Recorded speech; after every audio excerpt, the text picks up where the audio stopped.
The road to community benefits and public purpose. The thing about transforming an agency is it often starts with, in my experience, it starts with rather simple things. So first of all, we have to really think about reorienting, and I'll get into this a little bit more, but reorienting the agency toward a public purpose, toward a focus on the common good. Very simple thing, but very important. And then let's make this redevelopment agency, this is what I said, let's make it consistent with the rest of the city. So things that we had worked on, like living wage policies or affordable housing policies, one of the first things that I worked on with some others was to get those policies adopted. And then really focusing in on making sure that we have the most efficient, effective, and purposeful, mission-driven agency that we could possibly have.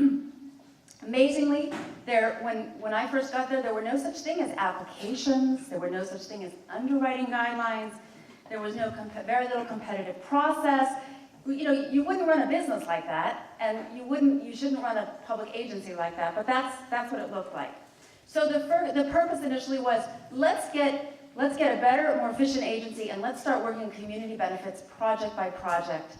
And then let's start focusing on creating policies that really create a level playing field for all the developers and really put out our objectives, our goals, and our strategy right there. We want community benefits in exchange for public investment. These are the four, what I would say are kind of the four pillars of a successful redevelopment program in a major city.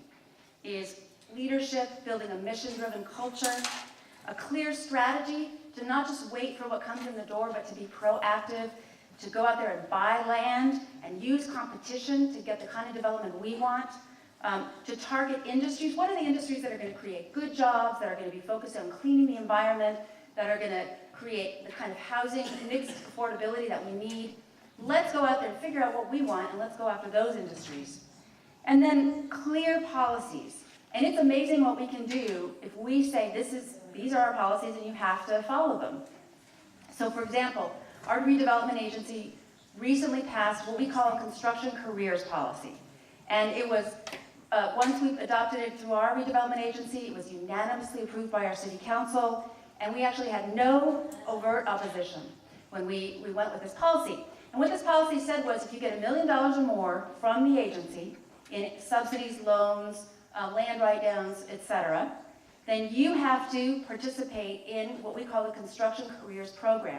This program required two things: that developers sign on to a project labor agreement to make sure that all the workers for the project came through the union apprenticeship programs, which are by far the best in creating career path jobs for people in our communities. And then the second thing is they would have to hire certain goals and certain percentages from the local community. So there had to be 30% from the local community, and 10% of all jobs had to be for what we call at-risk people.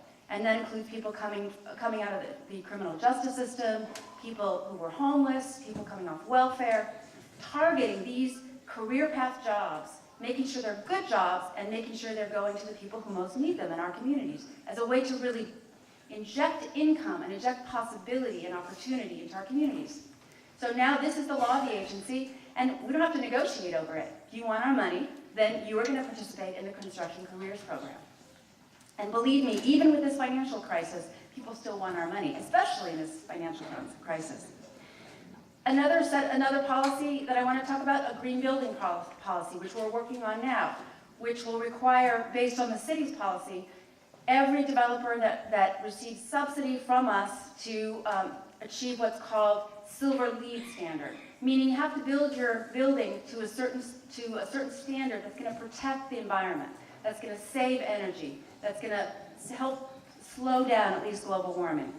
And then finally, what I am so proud of, an industrial development program policy, which said, from now on, we are not going to let our industrial areas just go and be turned into something that we're not intended to be, because we need those jobs, and we need to develop a strategy for jobs. So in the industrial areas that we're already starting to turn, developers who want to continue coming up with non-industrial jobs have to present a comprehensive community benefits package for how they're going to essentially pay back the community for the transition of those industrial uses. And everyone else has to do industrial jobs. And this is really changing the equation right now on how we're saving our industrial areas. And then finally, clear procedures. And this seems like just a no-brainer, but you would be amazed what this developer-driven, let's focus on the business climate, let's, just let the private market do its thing, has done to our public agencies.